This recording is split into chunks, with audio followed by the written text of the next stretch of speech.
Shalom Bapak Ibu. Kita sekali lagi akan membahas tentang teologi sistematik.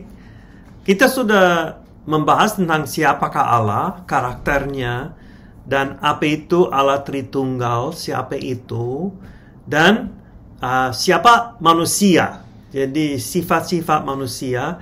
Sekarang kita akan lanjut kepada teologi dunia roh. Sebenarnya hal-hal yang tidak bisa dilihat tetapi aktif dalam kehidupan sehari-hari, dan kita lihat banyak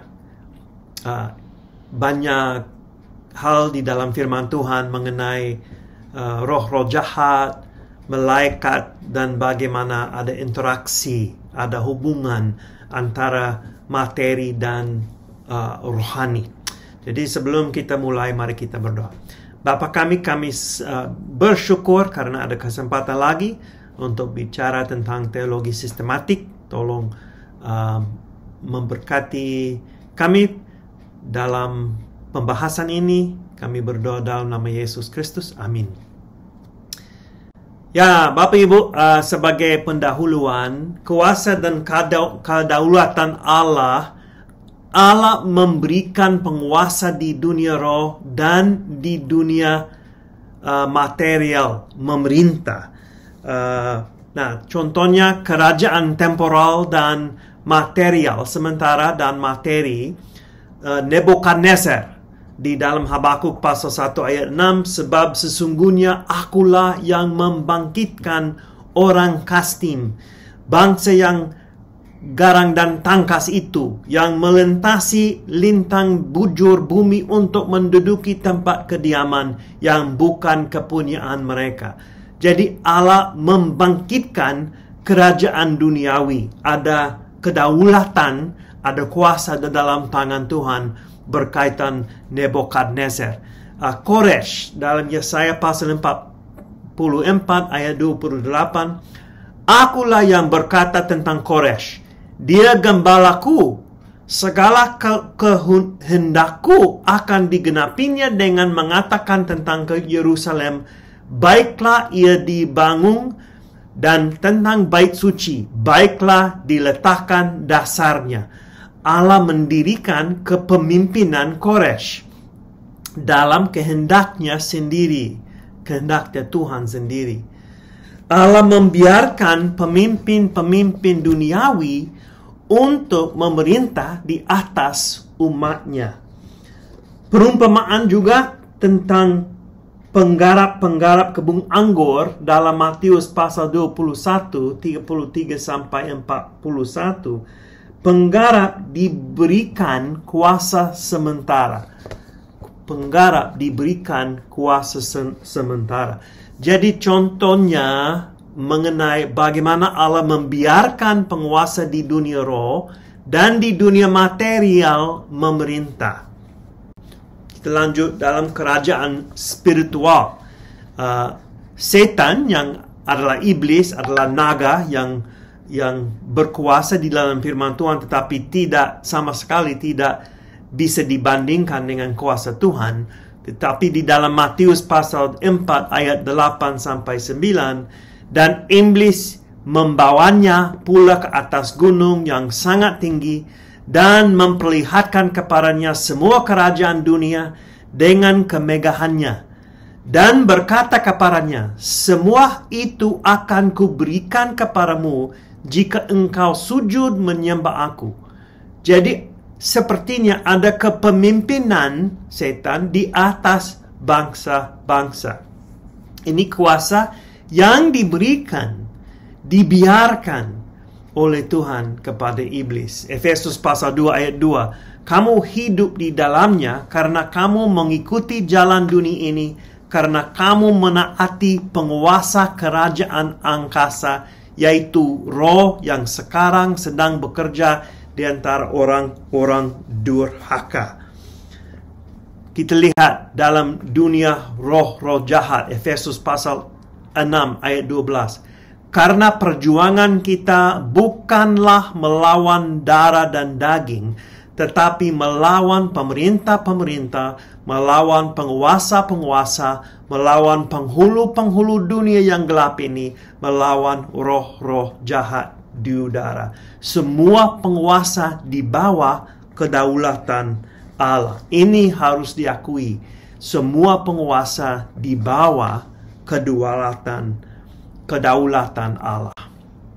Nah, kita lihat sifat spiritual dalam penciptaan. Seperti yang kita diskusi dulu dalam ceramah kepribadian Allah, ada sifat-sifat Allah yang jelas. Kepribadian, keberadaan, dan esensi. Tetapi ada cukup banyak tentang Allah yang tidak bisa dilihat.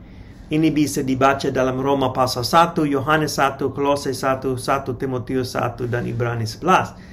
Yohanes pasal 4 ayat 24. Allah itu itu roh, dan barang siapa menyembah dia harus menyembahnya dalam roh dan kebenaran. 1 Timotius pasal 6 ayat 15 sampai 16.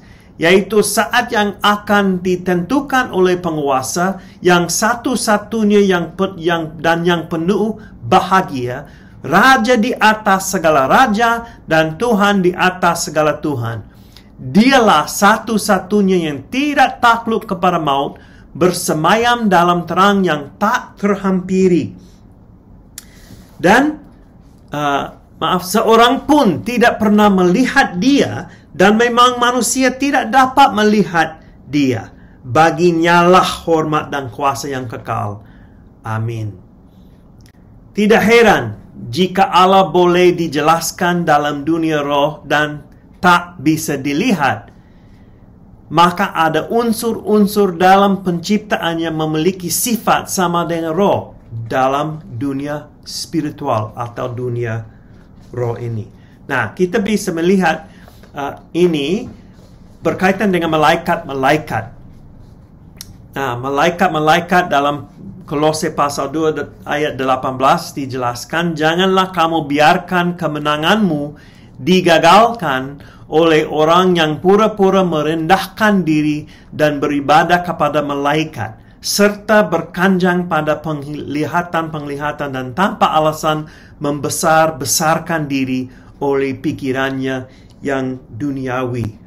1 Petrus pasal 1 ayat 12. Kepada mereka telah dinyatakan bahwa mereka bukan melayani diri mereka sendiri, ini malaikat, tetapi melayani kamu dengan segala sesuatu yang telah diberitakan sekarang kepada kamu dengan perantaraan mereka yang oleh Roh Kudus, yang diutus dari surga, menyampaikan berita Injil kepada kamu, yaitu hal-hal yang ingin diketahui oleh malaikat-malaikat. Ini menarik. Malaikat ingin mengetahui apa rasanya diselamatkan, karena mereka tidak pernah mengalami itu. Malaikat yang jatuh, kita lihat itu, malaikat yang jatuh tidak bisa diselamatkan. Mereka sebagian dunia dengan iblis. 2 Petrus pasal 2 ayat 11. Padahal malaikat-malaikat sendiri sekalipun lebih kuat dan lebih berkuasa daripada mereka tidak memakai kata-kata hujat kalau malaikat-malaikat menuntut hukuman atas mereka di hadapan Allah. Jadi, dan kita lihat ini, jadi malaikat cukup seriusnya ada, ya. Dan ada cukup banyak malaikat di dunia ini dan di alam semesta yang diciptakan Tuhan. Lukas pasal 2 ayat 13. Dan tiba-tiba tampaklah bersama-sama dengan malaikat itu sejumlah besar bala tentara surga yang memuji Allah, katanya. Dan mereka memuji Allah di atas langit kepada gembala-gembala pada waktu mereka diberikan berita bahwa anak Juru Selamat dilahirkan di Bethlehem. Ibrani pasal 12 ayat 22. Tetapi kamu sudah datang ke Bukit Sion, ke kota Allah yang hidup, Yerusalem surgawi, dan kepada beribu-ribu malaikat, suatu kumpulan yang meriah. Dan itu luar biasa dalam Wahyu pasal 5 ayat 11. Maka aku melihat dan mendengar suara banyak malaikat sekeliling takhta, makhluk dan tua-tua itu jumlah mereka berlaksa-laksa dan beribu-ribu laksa. Jadi berarti tidak bisa terhitung karena jumlahnya sangat besar. Nah, ada fungsi-fungsi yang khusus dalam rencana Allah untuk malaikat itu. Mereka harus menyembah Allah. Itu di dalam Yesaya pasal 6. Ada serafim yang mengelilingi takhta Allah dan menyembah Dia. Kudus, kudus, kudus. Ini selalu terjadi. Tidak berhenti mereka menyembah Tuhan. Mereka melayani Allah. Mazmur pasal 103 ayat 20. Pujilah Tuhan, hai malaikat-malaikatnya, hai pahlawan-pahlawan perkasa yang melaksanakan firman-Nya dengan mendengarkan suara firman-Nya. Terus mereka menafsirkan firman Allah dan kehendak Allah. Itu Daniel pasal 10. Ada malaikat yang datang kepada Daniel menafsirkan nubuatan, menafsirkan penglihatan dan kehendak Allah untuk Daniel untuk masa depan. Dan ada tugas dalam sejarah keselamatan. Kisah Para Rasul pasal 30, pasal 7 ayat 30 dan 35 ayat 30. Dan sesudah 40 tahun tampaklah kepadanya seorang malaikat di padang gunung Sinai di dalam nyala api yang keluar dari semak duri. Jadi ada tugas untuk dalam sejarah keselamatan berkaitan dengan Musa dan panggilannya. Mereka juga menjaga manusia. Ada menjaga anak-anak dan Lazarus. Jadi Matius pasal 18 ayat 10. Ingatlah, jangan menganggap rendah seorang dari anak-anak kecil ini. Ini kata-kata Yesus. Karena aku berkata kepadamu, ada malaikat mereka di surga yang selalu memandang wajah Bapakku yang di surga. Nah, Bapak Ibu, saya tidak mengerti. Saya tidak paham ayat ini secara lengkap, tetapi sepertinya jelas bahwa anak-anak yang dimiliki Tuhan, mereka ada malaikat yang langsung memandang wajah Bapa di surga. Mungkin sebagai pewakil anak itu, mungkin sebagai penjaga anak itu, dan seterusnya. Lukas pasal 16 ayat 22. Kemudian matilah orang miskin itu Lazarus, lalu dibawa oleh malaikat-malaikat ke pangkuan Abraham. Jadi Lazarus yang dibawa ke surga, orang kaya itu tidak. Saya punya mungkin mentor, tetapi ini teman dari keluarga kami. Dulu seorang misionaris yang dikirim ke tempat Timur Tengah. Dalam lembaga misi CMA, Ed Jacober, dan dia mengemudi mobilnya, ada truk, dan di padang gurun tidak ada tempat mobil, tidak ada tempat beristirahat, tidak ada hal di sekeliling dia sama sekali, dan ada masalah dengan ban. Dan sebenarnya bukan dengan ban saja, tetapi dengan alat yang berhubungan dengan ban-ban itu, axle, ya, dalam bahasa Inggris akselnya yang rusak. Jadi dia tidak bisa dia tidak bisa pergi karena itu akselnya dihancurkan. Tiba-tiba ada orang yang dari belakang yang muncul. Dia agak takut, Pak Ed Jacober. Dia agak takut karena dia tidak kenal orang ini. Dan orang ini langsung mau memperbaiki mobil itu, truk itu. Dia angkat truk itu, memperbaiki akselnya. Pada waktu Ed Jacober mau kasih terima kasih kepada orang itu, dia hilang. Bapak Ibu. Ini cerita yang saya dengar dari mulut Ed Jacober sendiri. Dan dia tidak ada bukan orang yang seperti fantasi, seperti bikin cerita yang fiksi atau luar biasa. Dia hanya bercerita apa yang terjadi. Jadi seperti ini itu malaikat yang membantu Bapak Ed Jokobar. Dan ada cerita dari seorang misionaris dari Afrika, yang mana dia di satu desa yang pendalaman, dan tiba-tiba diserangi oleh beberapa orang suku di situ, kepala-kepala suku. Mereka mau menyerangi misionaris, mereka mau membunuh dia. Tetapi mereka tidak membunuh dia. Dan orang misionaris itu bingung sekali, kenapa mereka tidak membunuh saya? Karena mereka tidak ada orang dengan saya. Nanti setelah beberapa tahun kemudian, setelah orang-orang itu yang menyerangi rumah misionaris itu, setelah mereka bertobat, dia bertanya kepada mereka, kenapa Bapak tidak menyerangi saya, tidak membunuh saya? Mereka bilang, oh Pak, Bapak tidak tahu. Karena kami lihat, dan di atas rumah Bapak ada 13 malaikat. Dan mereka tidak tahu kata malaikat, tetapi 13 orang yang bercahaya, yang berdiri di atas rumah Bapak, dan semua pegang pedang. Dan kami takut dan tahu kalau kami menyerangi rumah Bapak, kami pasti akan dibunuh. Dan luar biasa Bapak Ibu. Orang misionaris itu bercerita, dia pulang ke Amerika untuk cuti, dan dia bercerita di salah satu gereja jemaat yang di situ tentang apa yang terjadi. Dan ada perempuan, ada ibu yang setelah ibadah itu selesai maju ke depan dan mau bertanya kepada orang misionaris itu, tanggal berapa itu Bapak itu terjadi? Dan dia bilang tanggal tersebut, tanggal ini. Dan ibu itu bilang, pada waktu itu, persis tanggal itu, kami ada rapat ibadah doa, dan kami 13 orang mendoakan pelayanan Bapak dan keamanan.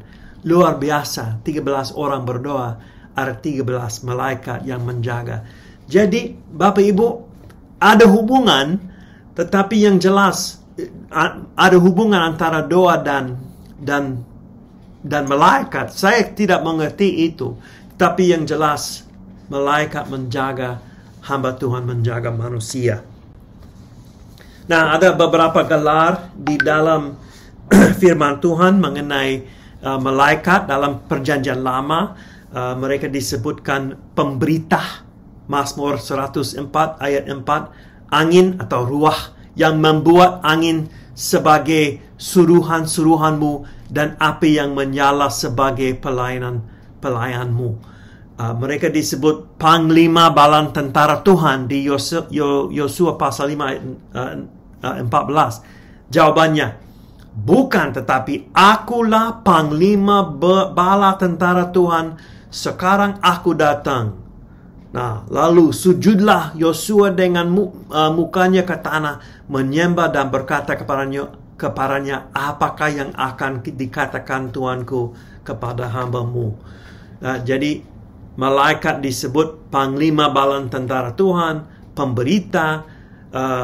Malaikat disebut malaikat Tuhan. Di dalam Kejadian pasal 22, khususnya 11 dan 12, untuk kedua kalinya berserulah malaikat Tuhan dari langit kepada Abraham. 16, katanya, aku bersumpah demi diriku sendiri, demikian firman Tuhan, karena engkau telah berbuat demikian dan engkau tidak segan-segan untuk menyerahkan anakmu yang tunggal kepadaku. Jadi ini malaikat Tuhan yang disamakan dengan Yahweh, dengan Tuhan Yahweh. Jadi ada kemungkinan besar malaikat Tuhan itu, malaikat di situ berarti pemberita, messenger, pemberita dari Tuhan. Ada kemungkinan besar ini prainkarnasi Yesus, kehadiran Yesus, inkarnasinya. Jadi dia di situ bicara dengan Abraham. Zakaria pasal 12 ayat 8. Pada waktu itu Tuhan akan melindungi penduduk Yerusalem, dan orang yang tersandung di antara mereka pada waktu itu akan menjadi seperti Daud, dan keluarga Daud akan menjadi seperti Allah, seperti malaikat Tuhan yang mengepalai mereka. Jadi ada cukup banyak referensi di dalam Perjanjian Lama yang mana malaikat Tuhan mengacu mungkin kepada Tuhan sendiri. Jadi itu bukan malaikat makhluk yang diciptakan, tetapi malaikat berarti pemberita yang akan menyampaikan firman Tuhan. Nah, juga ada nama pribadi, ada nama Gabriel dan Mikael di Daniel, ada nama kerub di Kejadian pasal 3, orang-orang kudus di Mazmur 8:9, dan serafim di Yesaya 6:2-3. Nah, gelar yang ada di dalam Perjanjian Baru biasanya itu angelas atau pemberita. Injil sinoptik itu Lukas 1, Markus, Lukas, malaikat melayani Tuhan Yesus. Injil Yohanes naik dan turun di atas anak manusia. Malaikat angelas ini naik dan turun di atas manusia. Kisah para Rasul membuka pintu penjara, memberikan petunjuk kepada Filipus. Jadi malaikat bercampur tangan atau terlibat dalam pelayanan rasul-rasul. 2 Tesalonika pasal 1 ayat 7. Tuhan dinyatakan dari surga dengan malaikat-malaikatnya. 2 Korintus pasal 11. Setan tersamar seperti malaikat terang, menipu dalam rencana itu. Ibrani pasal 1. Yesus lebih tinggi dibandingkan dengan malaikat. Dan 1 Petrus pasal 1 ayat 12. Malaikat-malaikat tertarik dengan rencana Allah dalam sejarah keselamatan. 76 kali di Wahyu malaikat menyembah Tuhan dan menghukum. Jadi sering muncul kata-kata atau gelar malaikat dalam Perjanjian Baru. Nah, itu malaikat. Nah, kita lanjut kepada setan dan roh-roh jahat. Setan memiliki kuasa lebih berkuasa dari manusia. Setan adalah seorang malaikat yang jatuh. Kejahatan melawan kebaikan jadi tidak bisa berkompromi. Tetapi kuasa setan tidak setara dengan kuasa Allah. Sekali lagi, kejahatan melawan kebaikan jadi tidak bisa berkompromi. Tetapi kuasa setan tidak setara dengan kuasa Allah. Karena kita ingat, setan diciptakan, Allah sang pencipta. Yohanes pasal 17 ayat 15. Aku tidak meminta supaya engkau mengambil mereka dari dunia, tetapi supaya engkau melindungi mereka daripada yang jahat. Dalam Perjanjian Lama, istilah setan berarti melawan atau memusuhi.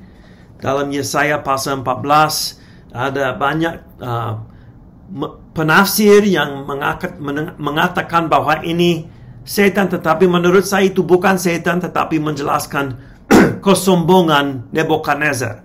Jadi kita harus lihat konteks Yesaya dan hati-hati dengan langsung pikir ini setan. Kita tahu setan jatuh itu dijelaskan dalam Wahyu pasal 12, tetapi dalam ayat ini Nebukadnezar yang jatuh oleh karena kesombongan.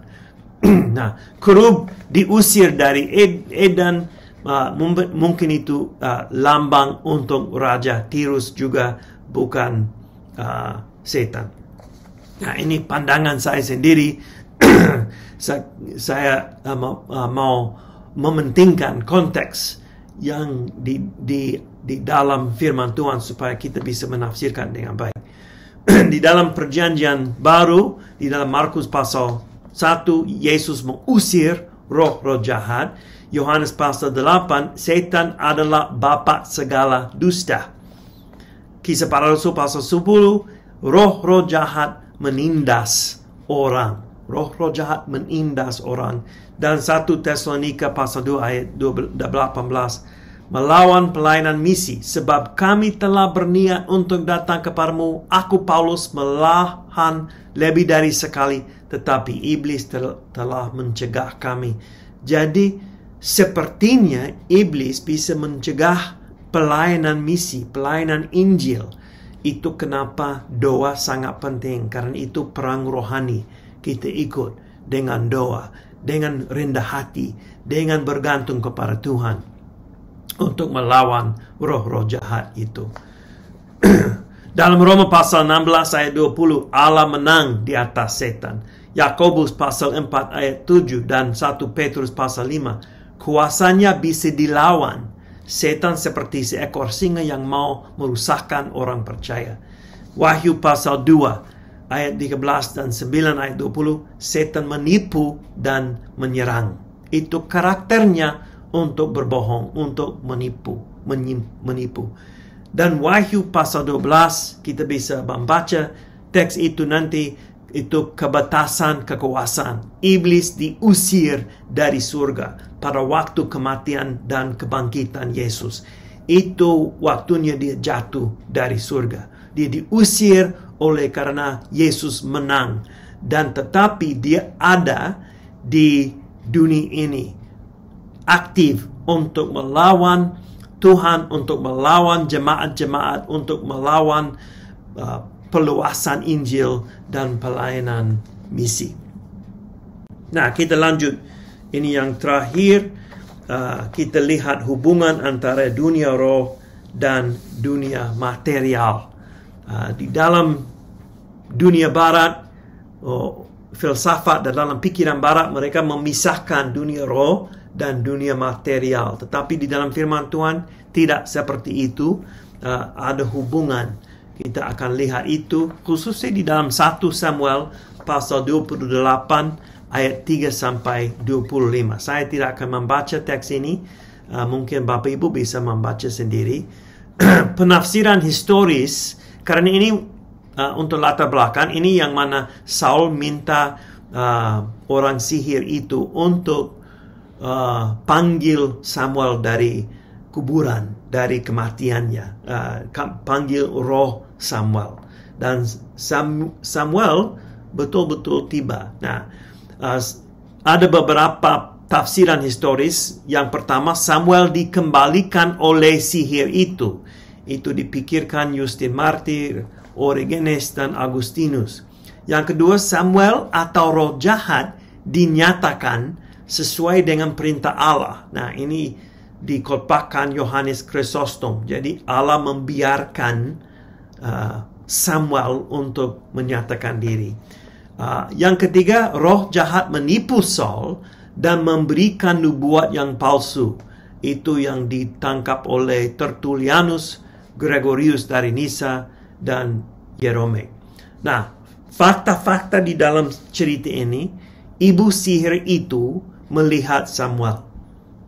Yang kedua, Samuel ada jubah yang biasa bagi dia. Dia kena jubah yang biasa bagi dia. Sepertinya, kalau itu bukan Samuel, kenapa ada jubah seperti itu? Yang ketiga, berita yang diberikan Samuel sama dengan beritanya dulu. Jadi dia tidak menipu Saul, dia mengulangi pesan, mengulangi berita yang dia memberitakan dulu. Yang keempat, tidak ada pernyataan di dalam teks bahwa ada orang yang seperti Samuel. Nah, kesimpulan saya, Saul melarang firman Tuhan dalam Ulangan 18. Dia sering tidak mengabdi diri kepada Allah. Tetapi Allah membiarkan perempuan itu membuat hal yang sesuai dengan tujuannya. Jadi dia membiarkan Samuel untuk menyatakan diri. Kita lihat itu lagi dengan Musa dan Elia menyatakan diri dengan Yesus. Nah, dalam kasus 1 Samuel pasal 28, Allah membiarkan Samuel menyatakan diri supaya mengulangi pesan kepada Saul bahwa kerajaannya diambil dari dia dan ada orang yang sudah diurapi yang lain, itu Raja Daud. Nah, terus pemerintahan setan dan roh-roh jahat, berhala-berhala disamakan dengan roh-roh jahat. Ada perang yang nyata. Efesus pasal 6 ayat 12. Karena perjuangan kita bukanlah melawan darah dan daging, tetapi melawan pemerintah-pemerintah, penguasa-penguasa, penghulu-penghulu dunia dan yang gelap ini, melawan roh-roh jahat di udara. Tetapi kita tahu kemenangan Kristus ada di atas penguasa-penguasa.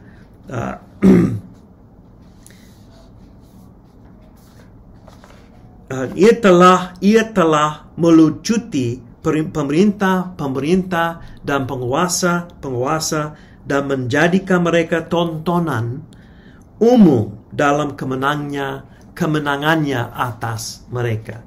Jadi kemenangan Kristus di atas penguasa. Nah, apakah orang percaya bisa dipengaruhi oleh kekuasaan roh-roh jahat? Ini pertanyaan yang sering muncul. Penggodaan bisa dalam penggodaan. 1 Tesalonika pasal 3 ayat 5. Itulah sebabnya maka aku, karena tidak dapat tahan lagi, telah mengirim dia supaya aku tahu tentang imanmu, karena aku khawatir kalau kamu telah dicobai oleh si penggoda, dan kalau usaha kami menjadi sia-sia. Jadi roh-roh jahat bisa menggodai orang percaya, bisa memberikan kuasa kepada setan. Jadi orang percaya bisa membiarkan setan berkuasa. Efesus pasal 4 ayat 27. Janganlah beri kesempatan kepada iblis dengan kemarahan, kepahitan. Jadi orang percaya bisa membiarkan setan untuk menggodai, untuk ambil posisi yang lebih berkuasa dalam hubungan, dalam kehidupan, dan seterusnya. Bisa menjadi budak ke unsur roh jahat. Galatia pasal 4 ayat 9. Tetapi sekarang sesudah kamu mengenal Allah, atau lebih baik sesudah kamu dikenal Allah, bagaimanakah kamu berbalik lagi kepada roh-roh dunia yang lemah dan miskin, dan mau mulai memperhambakan diri lagi kepadanya? Juga ada pengaruh dalam gejala-gejala fisik. Kita lihat itu dalam 2 Korintus pasal 12 ayat 7 dengan Paulus. Dia mengatakan, dan supaya aku jangan meninggikan diri karena pernyataan-pernyataan yang luar biasa itu, maka aku diberi suatu duri di dalam dagingku, yaitu seorang utusan iblis untuk menggocok aku, supaya aku jangan meninggikan diri. Sepertinya masalah fisik bisa dipengaruhi oleh roh-roh jahat. Nah, itu bisa dianggap disiplin dari tangan Allah. Jadi itu Allah mendisiplin kita dari tangan Allah. Jadi bukan alat, tapi alat di sini ya. Alat disiplin dari tangan Allah. Ini dari 1 Korintus pasal 5 dengan orang jahat itu yang diusir dari jemaat, supaya dia bisa didisiplin oleh iblis, dan Allah membiarkan iblis untuk itu, dan juga menghalangi misi gereja. Roh jahat bisa menghalangi misi gereja. Jadi hal yang terakhir, Bapak Ibu, pedoman untuk orang percaya melawan kekuasaan roh-roh jahat. Yang pertama, memahami pandangan dunia tentang penguasa-penguasa dan kekuasaan Yesus yang tertinggi. Kita harus ingat, Yesus jauh lebih tinggi kuasanya. Dia jauh lebih luar biasa. Tidak bisa membandingkan kuasa roh jahat dengan kuasa Yesus. Tidak bisa membandingkan kuasa malaikat dengan kuasa Yesus. Yesus sangat tinggi. Ibrani pasal 1. Memahami, yang kedua, memahami bagaimana dipengaruhi oleh kuasa roh. Kita harus berhati-hati dengan pikiran yang jahat, dengan tindakan yang jahat, supaya kita tidak membiarkan roh jahat untuk mempengaruhi kita. Yang ketiga, memahami siapakah saya dalam Kristus. Kita ingat, saya berdiri di dalam pembenaran yang saya punya di dalam Yesus Kristus. Saya adalah anak Allah oleh karena Yesus menyelamatkan saya. Jadi saya sama Bapak Ibu, kalau sudah percaya kepada Yesus, memahami siapakah saya dalam Yesus, dan itu akan menguatkan kepercayaan saya. Dan kalau roh-roh jahat menuduh saya bisa mengingatkan dia, saya dimiliki oleh Yesus Kristus. Dan yang keempat, menerima dan menerapkan kuasa Allah di dalam kehidupan kita. Kita ingat, Roh Kudus diam di dalam orang percaya, dan Roh Kudus akan menguatkan kita untuk melawan hal yang jahat dari roh-roh jahat.